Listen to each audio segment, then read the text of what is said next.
नमस्कार दोस्तों, success study Baloda YouTube channel में आपका स्वागत है। आज के इस वीडियो में हम national means cum merit scholarship selection exam यानी NMMS की जो परीक्षा 2019-20 में संपन्न हुई थी, उस परीक्षा में सामाजिक विज्ञान के जो प्रश्न पूछे गए थे उन प्रश्नों का हल हम इसमें सीखने वाले हैं। तो चलिए शुरू करते हैं हम आज का वीडियो। प्रश्न क्रमांक 36, क्योंकि 35 प्रश्न आते हैं विज्ञान के और 35 प्रश्न आते हैं सामाजिक विज्ञान के, ठीक है ना। तो ये प्रश्न है, अकबर की राजधानी थी, है ना। अकबर की राजधानी थी कहाँ थी? ऑप्शन आपको दिया गया है, ए दिल्ली, बी लाल किला, सी सिर किला और डी आगरा। तो इसमें से सही जवाब होगा कि अकबर की जो राजधानी थी वह कहाँ थी? आगरा थी, ठीक है ना। और आगरा से 36 किलोमीटर दूर फतेहपुर सिकरी नामक स्थान पर उनने राजधानी स्थापित की थी। अगला जो प्रश्न है, सार्वभौमिक वयस्क मताधिकार के अंतर्गत प्रत्येक वयस्क के पास होता है, क्या होता है? ऑप्शन ए आपको दिया गया है, कोई वोट नहीं, बी एक वोट, सी कई वोट और डी ए सभी। तो सार्वभौमिक वयस्क मताधिकार के अंतर्गत प्रत्येक वयस्क के पास में एक वोट होता है, इसलिए ऑप्शन बी जो है सही जवाब हो जाएगा। अगला प्रश्न है, प्रत्येक वर्ष विश्व पर्यावरण दिवस कब मनाया जाता है? ऑप्शन ए 25 दिसंबर, बी 23 जून, सी 26 जनवरी और डी 5 जून। प्रत्येक वर्ष विश्व पर्यावरण दिवस मनाया जाता है 5 जून को, ठीक है ना। तो ऑप्शन डी जो है हमारा सही जवाब हो जाएगा। अगला प्रश्न है, गुजरात में सोमनाथ मंदिर पर किसने आक्रमण किया? ऑप्शन आपको 4 दिए गए हैं, उसमें पहला ऑप्शन ए है अकबर, बी मोहम्मद गौरी, सी महमूद गजनवी और डी इनमें से कोई नहीं। तो गुजरात में सोमनाथ मंदिर पर जो आक्रमणकारी थे उनका नाम था महमूद गजनी, है ना। ऑप्शन सी जो है हमारा सही जवाब हो जाएगा। इन्होंने 1025 ईस्वा पूर्व में सोमनाथ मंदिर के खजाने को लूटने के उद्देश्य से सोमनाथ मंदिर पर आक्रमण किया था। अगला प्रश्न है, शैल जिसमें जीवाश्म होते हैं को कहा जाता है? ऑप्शन ए कायांतरित सेल, बी अग्नेय सेल, सी क्रोड, डी अवसादी सेल। तो ऐसे सेल जिसमें जीवाश्म होते हैं उन्हें अवसादी सेल कहा जाता है, इसलिए ऑप्शन डी जो है हमारा सही जवाब हो जाएगा। नेक्स्ट क्वेश्चन है, लैंगिक समानता लाने के लिए कौन सा कदम उठा सकता है? कौन कदम उठा सकता है? ऑप्शन ए संविधान, बी समाज, सी ए एवं बी दोनों और डी इनमें से कोई नहीं। तो लैंगिक समानता लाने के लिए संविधान और समाज दोनों ही कदम उठा सकते हैं, इसलिए ऑप्शन सी हमारा सही जवाब हो जाएगा। अगला प्रश्न है, गोंड जनजाति का मुख्य व्यवसाय क्या था? ए व्यापार, बी कृषि, सी सुनार और डी लोहार। तो गोंड जनजाति का जो मुख्य व्यवसाय था वह था कृषि, इसलिए ऑप्शन बी जो है हमारा सही जवाब हो जाएगा। अगला प्रश्न है, वायु दाब सर्वाधिक कहाँ होता है? ए चंद्रमा, बी समुद्र तल, सी समतापमंडल और डी बहिर्मंडल, है ना। तो वायुदाब सर्वाधिक कहाँ होता है? तो सर्वाधिक वायुदाब होता है समुद्र तल पर, है ना। नेक्स्ट क्वेश्चन है, भारतीय संविधान सभा का अध्यक्ष कौन था?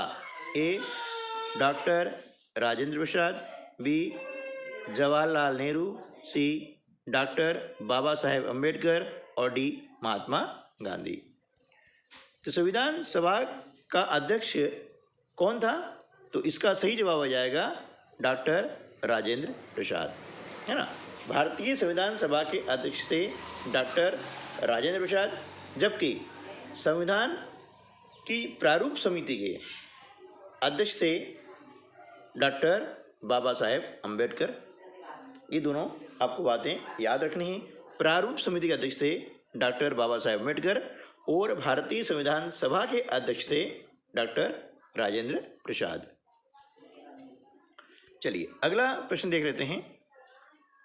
नेक्स्ट क्वेश्चन है, भारत का पहला गवर्नर जनरल कौन था? A Lord Dalhousie, B Lord Mountbatten, C Lord William Bentinck और डी वारेन हेस्टिंग्स। तो भारत का पहला गवर्नर जनरल था लॉर्ड माउंटबेटन, ठीक है।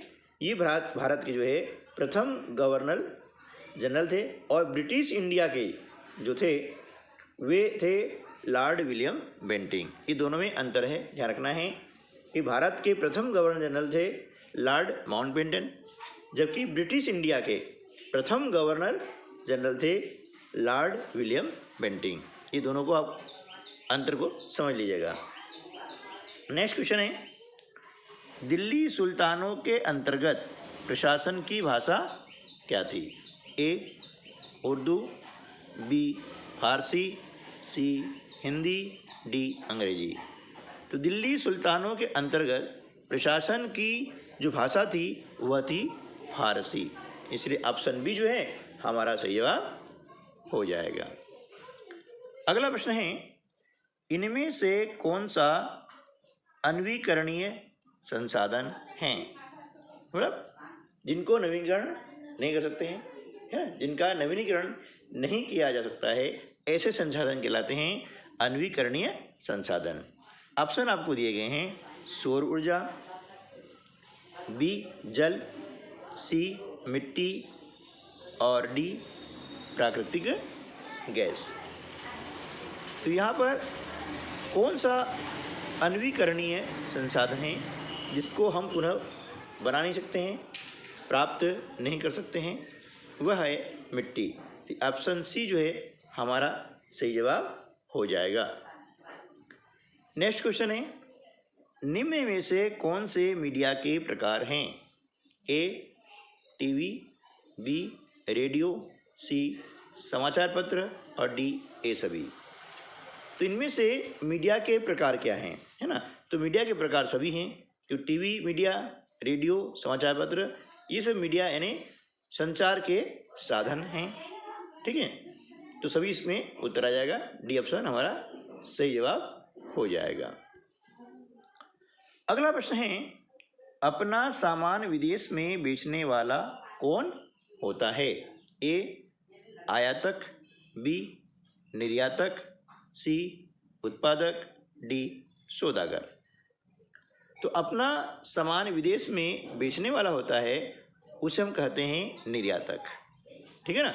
यानी हमारे देश से सामान अन्य देशों में जाता है उसे निर्यात कहते हैं, और जो सामान बेचता है वह कहलाता है निर्यातक। इसी प्रकार से अन्य देश से यदि हमारे देश में कोई सामान आता है तो उसे हम कहते हैं आयात करना, है ना। और जो यहाँ का व्यक्ति सामान खरीदता है अन्य देशों से वह कहलाता है आयातक, ठीक है ना। अगला जो प्रश्न है, मुगल साम्राज्य का संस्थापक किसे माना जाता है?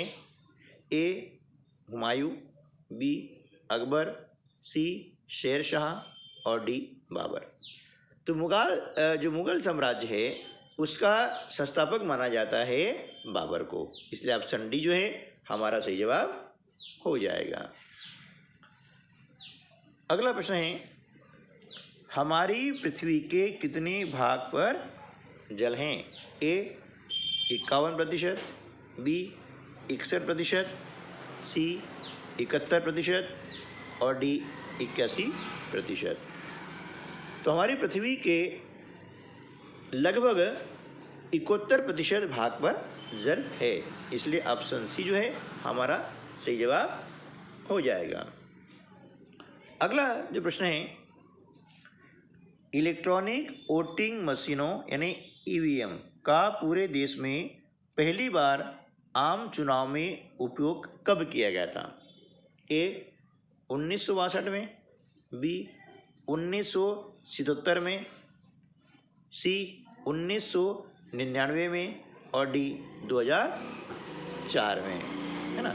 तो हमारे देश में आम चुनाव में इलेक्ट्रॉनिक वोटिंग मशीन यानी ईवीएम का जो उपयोग किया गया था वह प्रथम बार 1999 में किया गया था, है ना। और ये कहाँ किया गया था? गोवा राज्य में किया गया था, इसलिए ऑप्शन सी जो है हमारा सही जवाब हो जाएगा। नेक्स्ट क्वेश्चन है, किस नदी के तट पर इलाहाबाद यानी प्रयागराज, कानपुर, वाराणसी स्थित हैं? ए गंगा नदी, बी ब्रह्मपुत्र नदी, सी हुगली नदी और डी यमुना नदी। तो देखिए इलाहाबाद यानी इसका नाम अब क्या है? प्रयागराज है।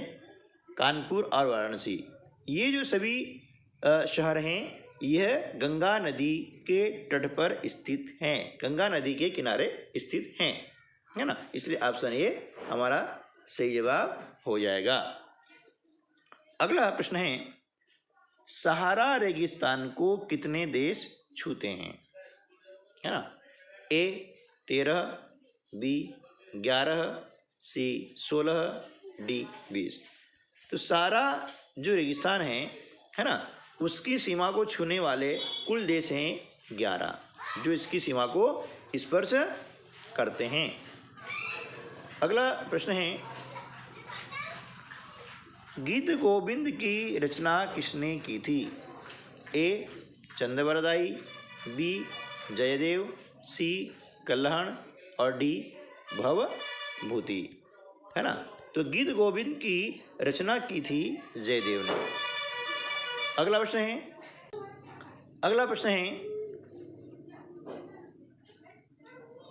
भारत में प्रथम कपास कारखाना कहाँ स्थापित हुआ था? है ना।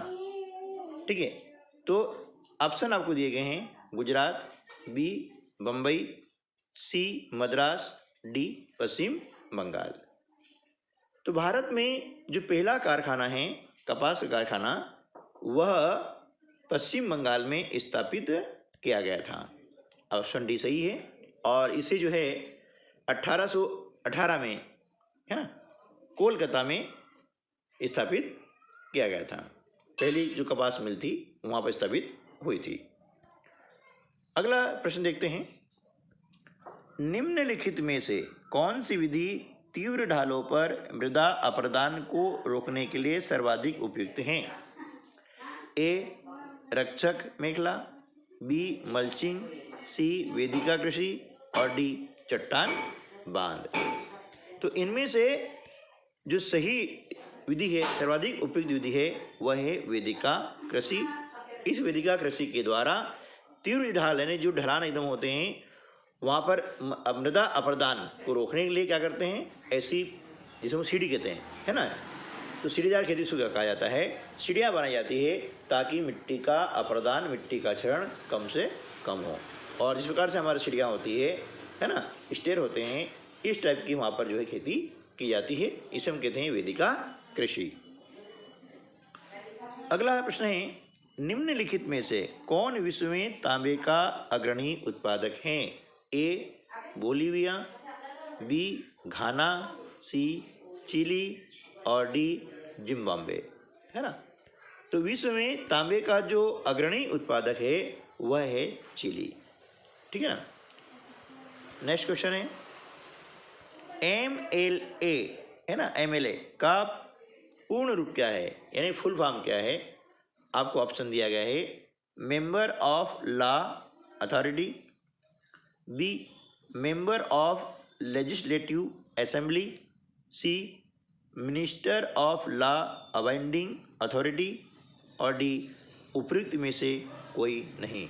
एमएलए यानी विधायक जिसे हम कहते हैं, तो इसका जो इंग्लिश नाम एमएलए सब जानते हैं, लेकिन एमएलए का फुल फॉर्म यानी पूर्ण रूप क्या है? वह है member of legislative assembly. MLA का फुल फॉर्म क्या हो जाएगा? Member of legislative assembly. यह जो इसका सही जवाब हो जाएगा। अगला जो प्रश्न है कि अंतर्राष्ट्रीय मानव अधिकार दिवस किस दिन मनाया जाता है? ए 10 अक्टूबर, बी 10 सितंबर, सी 10 दिसंबर, और डी 10 जनवरी। तो अंतर्राष्ट्रीय मानव अधिकार दिवस मनाया जाता है 10 दिसंबर को, इसलिए ऑप्शन सी जो है हमारा सही जवाब हो जाएगा। अगला प्रश्न है उच्च न्यायालय में न्यायाधीशों की नियुक्ति कौन करता है? ए भारत का राष्ट्रपति, बी भारत का प्रधानमंत्री, सी राज्य का राज्यपाल, डी मुख्यमंत्री, है ना। तो उच्च न्यायालय के न्यायाधीशों की जो नियुक्ति करता है वह भारत का राष्ट्रपति करता है, इसलिए ऑप्शन ए जो है सही जवाब हो जाएगा। उच्च न्यायालय मतलब हाई कोर्ट, है ना। तो हाई कोर्ट के जो जजेस होते हैं, न्यायाधीश होते हैं, उनकी नियुक्ति हमारे देश के राष्ट्रपति के द्वारा की जाती है। किस वर्ष में सती प्रथा पर प्रतिबंध लगा? है ना, किस वर्ष में सती प्रथा पर प्रतिबंध लगा? ठीक है ना। ए 1800, बी 1831, सी 1827 और डी 1829, है ना। तो सन 1829 में सती प्रथा पर प्रतिबंध लगा था। अगला प्रश्न है स्वतंत्र भारत के प्रथम गवर्नर जनरल कौन थे? ए लाला लाजपत राय, बी मोतीलाल नेहरू, सी राजगोपालाचारी, और डी सरदार वल्लभ भाई पटेल। देखिए स्वतंत्र भारत के प्रथम गवर्नर जनरल थे सी राजगोपालाचारी, इसलिए ऑप्शन सी जो है हमारा सही जवाब हो जाएगा। ठीक है ना। फिर उसके बाद में संविधान बना 26 जनवरी 1950 को, तो वहाँ से फिर जो है हमारे देश के राष्ट्रपति महोदय देश के प्रथम नागरिक बने। अगला जो प्रश्न है स्वतंत्र भारत के प्रथम उप प्रधानमंत्री कौन थे? ए मोतीलाल नेहरू, बी डॉक्टर भीमराव अंबेडकर, सी सरदार वल्लभ भाई पटेल, और डी मौलाना आज़ाद, है ना। तो स्वतंत्र भारत के प्रथम उप प्रधानमंत्री थे सरदार वल्लभ भाई पटेल। कौन थे? सरदार वल्लभ भाई पटेल। इन्हें जो है लौह पुरुष के नाम से भी जाना जाता है। प्रश्न क्रमांक 66 उद्यान कृषि का अर्थ है? क्या अर्थ है? ए फलों व सब्जियों को उगाना, बी आदिम कृषि, सी गेहूं उगाना, डी चावल उगाना। तो उद्यान कृषि का अर्थ होता है फलों व सब्जियों को उगाना, इसलिए ऑप्शन ए हमारा सही जवाब हो जाएगा। अगला जो प्रश्न है निम्न में से कौन सा प्राकृतिक रेशा है? ए नायलॉन, बी जूट, सी एक्रिलिक, और डी रेयान। देखिए नायलॉन, जूट और एक्रिलिक रेयान में से जो प्राकृतिक रेशा है वह है जूट, है ना। जूट और कपास ये क्या है? प्राकृतिक रेशे हैं। बाकी जो है बाकी कृत्रिम रेशे कहलाते हैं, यानी आर्टिफिशियल फाइबर। नेक्स्ट क्वेश्चन है जनसंख्या के हिसाब से भारत का विश्व में कौन सा स्थान है? ए 7वां, बी दूसरा, सी 5वां, डी पहला। तो जनसंख्या के हिसाब से विश्व में भारत का स्थान है दूसरा और पहला स्थान किसका है? चीन का। ठीक है ना, जनसंख्या के हिसाब से। अगला जो प्रश्न है, FIR से आप क्या समझते हैं?